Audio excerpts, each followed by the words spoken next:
প্রতিদিন বিশ্বজুড়ে কোটি কোটি ডিম উৎপাদিত হয়, কিন্তু আধুনিক খামারে কিভাবে লক্ষ লক্ষ মুরগি এত ডিম পারে? আসুন দেখি এই বিস্ময়কর প্রক্রিয়ার ভেতরের চিত্র। সবকিছু শুরু হয় কৃত্রিম বুদ্ধিমত্তার সাথে পরিকল্পিত এক খামারে, যেখানে হাজার হাজার মুরগি বড় হয় নিয়ন্ত্রিত পরিবেশে। তাপমাত্রা, আলো ও খাদ্যের পরিমাণ সবকিছুই নির্দিষ্ট নিয়মে পরিচালিত হয়, যেন প্রতিটি মুরগি স্বাস্থ্যবান থাকে ও সর্বোচ্চ উৎপাদন দিতে পারে। ডিম উৎপাদনের রহস্য লুকিয়ে আছে আলোর ব্যবস্থায়। স্বাভাবিকভাবে মুরগিরা দিনের আলোয় ডিম পারে, তাই খামারের কৃত্রিম আলোর মাধ্যমে দিনের দৈর্ঘ্য নিয়ন্ত্রণ করা হয়, যেন মুরগিগুলো নিয়মিত ডিম পারে। খাদ্য অত্যন্ত গুরুত্বপূর্ণ। মুরগিগুলোকে উচ্চ পুষ্টি সমৃদ্ধ খাবার দেওয়া হয়, যাতে তারা শক্তিশালী থাকে ও ভালো মানের ডিম উৎপাদন করতে পারে।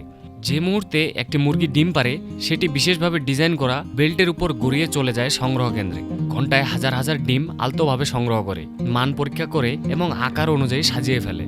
সবশেষে এগুলো পরিষ্কার করে প্যাকেজিং এর মাধ্যমে বাজারে পাঠানো হয়। এভাবেই আধুনিক প্রযুক্তির সহায়তায় একটি খামারে প্রতিদিন লক্ষ লক্ষ ডিম উৎপাদিত হয়, যেখানে নিখুঁত পরিকল্পনার মাধ্যমে কাজ চলে নিরবচ্ছিন্নভাবে। ভিডিওটি ভালো লাগলে একটি লাইক করে দিও।